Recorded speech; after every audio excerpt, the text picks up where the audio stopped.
In the autumn that Catherine Mitchell turned 52, life changed for her in a way that was as quiet as it was devastating. A high school literature teacher, accustomed to the smell of chalk and hallways filled with youthful echoes, she found herself suddenly widowed, her husband's teacup still on the table and his books lined up alphabetically, as if order could somehow hold on to his presence. Joshua, her husband of 24 years, had died of hypertrophic cardiomyopathy, an illness he never mentioned and chose to keep hidden to protect her from premature goodbyes. At the funeral, the sound of the organ mingled with his ragged breathing. While everyone spoke of faith and destiny, Catherine thought only of the silences he had filled with gestures. 3 weeks later, at the family lawyer's office, she received a thick envelope with her name handwritten on it.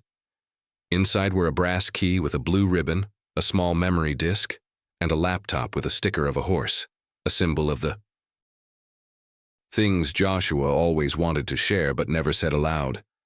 The lawyer explained that Joshua had secretly bought back his childhood farm, Maple Creek Farm, in the Alberta countryside, restoring it piece by piece and putting it in his name. He had left posthumous instructions detailed like a novel, blueprints, passwords, lists, and a final letter. Catherine barely heard the rest. That farm was the place he had always forbidden her to visit, the only spot on the family map crossed out in invisible ink. Now, suddenly, it was hers. The next day, Catherine woke before dawn. She didn't turn on the lights. She let the twilight guide her movements, as if the darkness knew better than she did where to begin. She packed a wool jacket, a thermos of coffee, and the envelope with the key. The drive to Alberta would be long, but she felt that something in that distance could soothe the inner turmoil that had kept her awake since the burial. As she drove along the fog-shrouded roads, the sound of the tires on the asphalt reminded her of Joshua's heartbeat on sleepless nights. Every kilometer was an unspoken word, a postponed confession. When the sun began to silhouette the fields and the rusted fences, she thought that never had a sunrise seemed so alien and so necessary at the same time. Hours later, when the road narrowed to a gravel track and the green markers began to disappear, she saw the fire-etched wooden sign, Maple Creek Farm. The main house was freshly painted, with white shutters and a porch so immaculate it seemed to await a visitor who would never come. The air smelled of treated wood and lavender, and from the barn came the snorting of the horses, 6 in total, each with a copper name tag: Faith, Hunter, Ivy, Storm, Laurel, and Moon. Joshua had chosen those names. In the kitchen on the table lay the open laptop. On the screen, a file called Year 1 and a video labeled Day 1. She played it without thinking, and there he was, Joshua, with the yellow light from the barn behind him, and that calm smile that always preceded important news. "Oh, ChatGPT dice." Joshua's voice filled the room as if time had stood still. He spoke slowly, with that tone somewhere between professor and confidant that he used when he wanted something to stick. He explained that he had spent the last few years rebuilding the farm, not just to leave her a place, but a way to live without him. Every detail, the stables, the art studio, the lavender garden, had been carefully considered to remind her who she was before the fear, before she was reduced to wife and caregiver. He asked her not to be afraid of secrets, to follow the instructions on the computer, and above all, to trust Ellis, the horseman. At the end of the video, Joshua smiled wistfully and said, "When you arrive, you'll understand why I forbade you from coming before." The screen went dark, and the silence became physical again, an invisible wall between what had been and what she was about to discover. She barely had time to process those words when the sound of tires on gravel pulled her from her thoughts. 3 silver SUVs pulled up in front of the house, kicking up a cloud of dust that smelled of hot metal. Robert, Joshua's eldest brother, got out of one of them with the haughty air of someone who has never had to explain his motives. Alan and David followed behind, and beside them was an RCMP officer, surveying the surroundings with professional neutrality. They carried folders, Envelopes and wore rehearsed expressions of urgency. Catherine understood immediately. They hadn't come to offer condolences, but to fight over an inheritance. There was more than just ambition in their faces. There was a kind of haste to erase Joshua's presence from that place. Robert spoke first, his voice like a contract read aloud in a threatening tone. He explained that the Maple Creek property had been repurchased irregularly, that there were doubts about the legality of the will, and that for everyone's sake, it was best if she handed over the keys until a judge decided. Catherine listened silently, watching as the three of their hands moved with identical gestures, as if they were following a memorized script. The officer, uncomfortable, tried to smooth things over by saying he only needed to verify the integrity of the property. But when Robert handed over a piece of paper with his name underlined and a falsely friendly signature, Catherine realized that none of this had anything to do with justice. It was pure greed, disguised as legal jargon. She took a deep breath, stood up, and walked to the window. The reflection of the computer screen showed Joshua's motionless face, frozen on the last frame of the video. She felt him watching her from there, giving her time. She remembered the lawyer's words. Your husband was meticulous to the very end. Nothing was left to chance. Instead of giving in, she opened a drawer in the dresser where she found an envelope, labeled property titles. Inside were the original documents, sealed and with certified copies. She placed them on the table with a calmness that disarmed everyone. If any of you want to talk about legality, she said quietly, let's start here. The three brothers looked at each other, gauging for the first time the distance between a woman's grief and her determination. That same afternoon, after the brothers left, promising to return with lawyers, Catherine decided to explore the estate more thoroughly. The evening breeze stirred the lavender fields, filling the air with a sweet, earthy scent that soothed the tension. In the stable, she found Ellis, a man with a gray beard and clear eyes, who greeted her respectfully, his voice trembling slightly. He told me you were coming, he confided, adjusting the bridle of one of the horses. Joshua had entrusted him with the task of looking after everything until his arrival, without revealing why. He told her about a place where the answers are kept, beneath the old barn.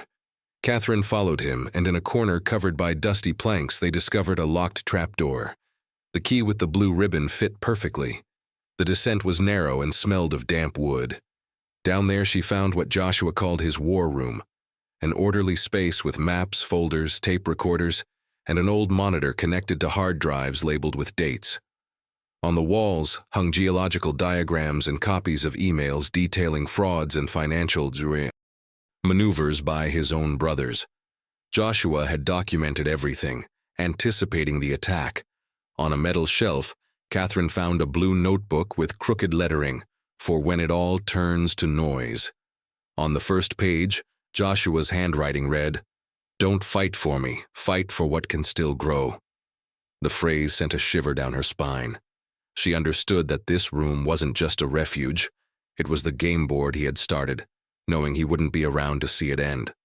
For the next few days, Catherine turned the kitchen into her command center. Every morning before the sun rose over the fields, she turned on her computer and opened a new video. Joshua always appeared in the same place, sitting in the barn, his sleeves rolled up, with the serenity of someone who knows time is running out. In one of the files, he spoke directly about his brothers, how they had sold part of the family inheritance without declaring it, how they had hidden the oil reports that indicated the presence of a large deposit in the Western Acres. Joshua had bought back the farm not out of nostalgia, but to protect the land from their ambitions. "They're going to come for you," he said in a measured tone. "When they do, remember that the land only obeys those who care for it, not those who covet it." Catherine stopped the video and rested her forehead in her hands. She had never felt so much love and so much rage at the same time. As the echo of Joshua's words still vibrated in her mind, the phone rang. It was Jenna, her daughter, her voice thick with confusion. She told her that her uncles had visited her in the city, implying that her mother was secretly planning to sell everything. Catherine tried to remain calm, but felt a cold emptiness expand in her chest. Those men didn't just want the land. They wanted to break her from within, to use her daughter's loyalty as a weapon. After hanging up, she looked out into the field and saw Ellis feeding the horses. She told him what had happened, and he, without looking up, replied, "Joshua knew they would try that. There's something for her on the gray disc." Catherine rushed upstairs to the study, turned on the computer, and searched for the file. The title stopped her in her tracks. "For Jenna, the day you doubt your mother." When Jenna arrived at the farm 2 days later, the air seemed different, denser, as if the countryside were holding its breath. There were no hugs or recriminations, only a silence that smelled of rain and mistrust. Catherine led her to the study, where the computer was waiting on, with Joshua's video paused on the first frame.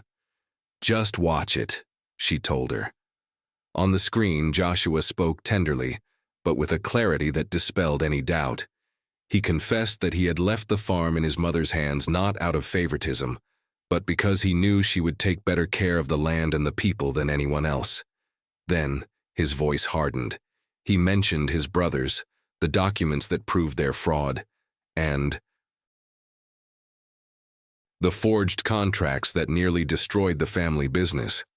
"If they ever touch what doesn't belong to them again," he said, looking into the camera, "I want you to stand by your mother's side.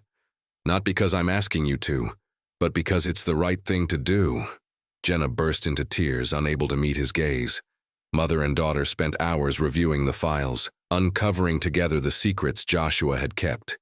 Each video was a piece of a larger puzzle, a calculated plan not only to protect them but to teach them how to defend themselves. As the sun set, Catherine stepped out onto the porch and took a deep breath. For the first time since the funeral, she felt a living connection between the past and the present. Jenna, beside her, took her hand and whispered, "Dad knew exactly what he was doing." Catherine nodded, and that night they slept in the same room, the sound of the wind filtering through the windows. Outside, the horses moved restlessly, as if they too were waiting for the next twist in a story that at last was beginning to turn in their favor. The next morning, Catherine woke before dawn. The wooden floorboards creaked beneath her feet, and for a few seconds, she felt the full weight of what she was about to do. She had spent the night reviewing the geological reports and grasped the magnitude of the secret. The oil field not only existed, but it was located on the very piece of land the brothers were trying to exclude from the will. Joshua had anticipated everything, even the counterattack. With Ellis's help, she prepared a folder with certified copies of every document, plan, and appraisal that proved legitimate ownership. Then, she called her lawyer and set a date for the meeting. She didn't want to hide or react out of fear. She wanted everything to be resolved in the same light that Joshua had envisioned for that house. As she organized her papers, she paused to gaze out the window at the landscape. The first rays of sunlight painted the fields a seemingly endless gold. There, in that instant, she felt her grief transform into purpose.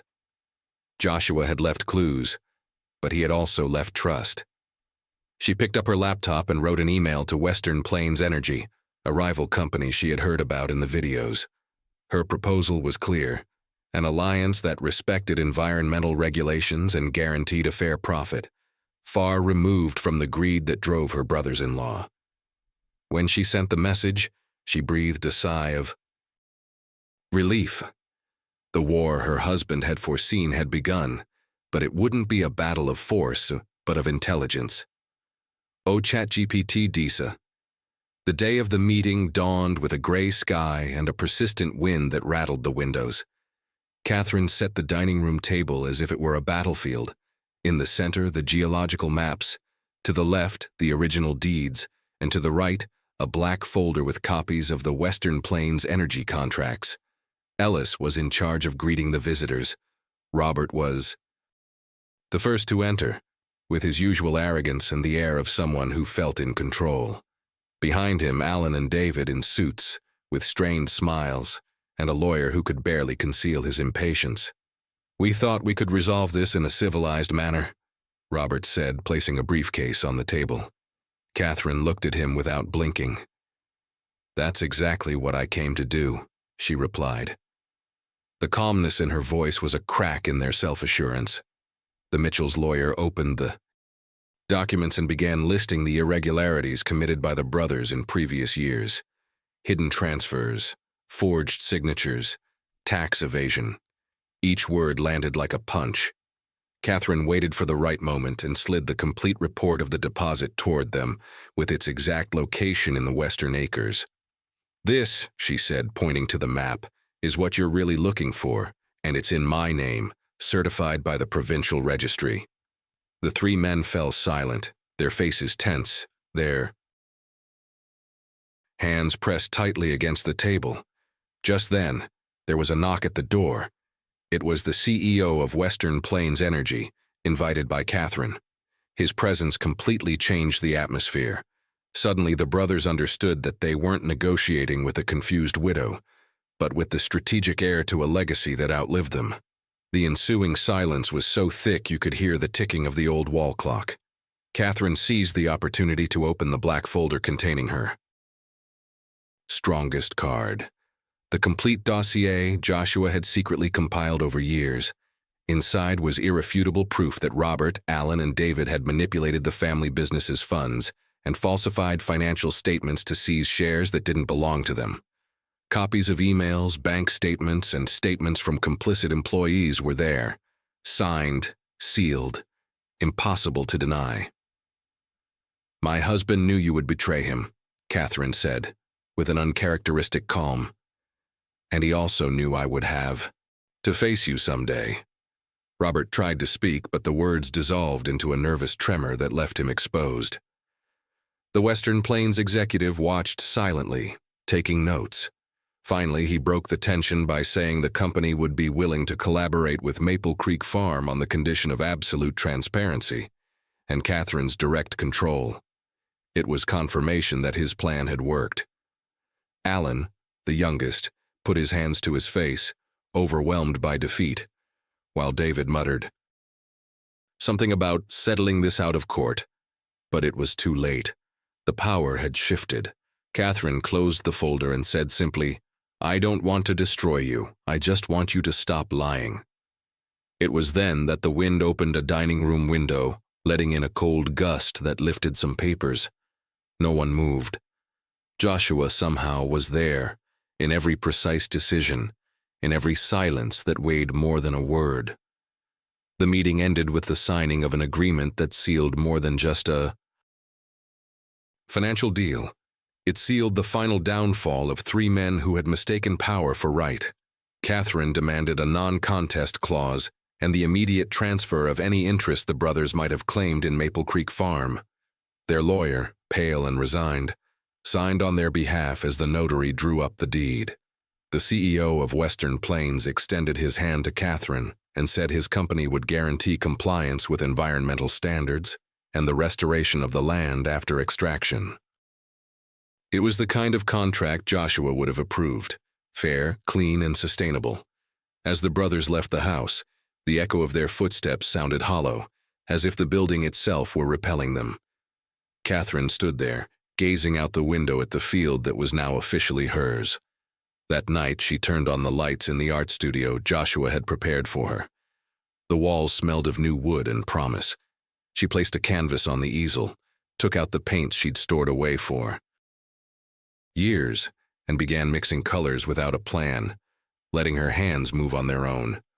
On the laptop, Joshua's videos continued, numbered up today 365. She opened the next one and heard his voice saying, "If you're watching this, it means you won." Catherine smiled, silent tears falling onto the paintbrush. For the first time, the pain wasn't a burden, but a form of gratitude. She sat on the floor, surrounded by the echo of the wind, and thought that perhaps true love wasn't about clinging to someone, but about learning to keep building when all seems lost. During the following days, the farm regained a serene rhythm, as if the land itself recognized its new owner. Catherine spent her mornings in the workshop, and her afternoons walking through the stables with Ellis, who, with her usual discretion, spoke of Joshua as if she still expected him to return at any moment. Jenna, now reconciled, began to help with the horses, and a new bond settled between mother and daughter, woven with gentle silences and a simple routine. One afternoon, while they were painting together and the sun filtered through the windows, Jenna said she would like to record her father's story so that no one could distort it. Catherine nodded and, for a moment, thought of all the people who had ever felt that emptiness between loss and finding. And if you, who are watching this, have ever felt that strange calm after a storm, share your story below. Perhaps sharing where you're coming from can help others heal a little too. Then Catherine lit a candle on the dining room table, right beneath Joshua's portrait. She had learned that some presences don't fade. They change form. From the window, she watched the distant lights of the oil platforms twinkling across the plain, like stars someone had buried in the earth. In that distant glow, she saw a symbol of balance, the coexistence of memory and the future, of love and justice. She gave silent thanks for having survived her own story, and for having the strength to transform Joshua's legacy into something more than wealth, into an act of continuity. As the months passed, Maple Creek Farm became a living organism, breathing with the same rhythm as its inhabitants. Catherine restored the fences, planted new rows of lavender, and expanded the workshop to accommodate children from nearby rural schools. Some arrived without knowing how to hold a paintbrush, but left talking about light and roots. Jenna, who returned from university every weekend, filmed the classes and uploaded short clips online, convinced that telling this story could inspire others. Ellis, meanwhile, continued caring for the horses, humming old songs that Joshua used to play on the barn radio. In the winters, when snow blanketed the fields, they all gathered around the fireplace and watched one of the Year One videos, remembering that each image had been a form of premeditated love. One winter, Catherine received an official letter from the provincial government. The partnership with Western Plains Energy had been recognized as a model of sustainability. This confirmed not only her legal victory, but also her moral one. She realized she had come full circle. Joshua had planned a legacy, and she had continued it without betraying its essence. That evening, as she stepped onto the porch, the wind carried that soft music one only hears in places where someone truly loved. Catherine wrapped herself in her husband's old coat and gazed at the snowy horizon. In the sky, the stars looked like splashes of paint on a black canvas, and she smiled, thinking that perhaps Joshua had also prepared this view for her. Years later, Catherine's workshop had transformed into a small cultural center, frequented by travelers, artists, and locals. The walls were covered with portraits of horses and landscapes of the valley, and above one hung an unfinished painting, Joshua's face framed by brushstrokes of blue and gray. People said the place had something special about it, a calmness that defied description. Catherine would often reply that it was the energy of a promise fulfilled. Every anniversary, she and Jenna organized an open day to share the story of the farm.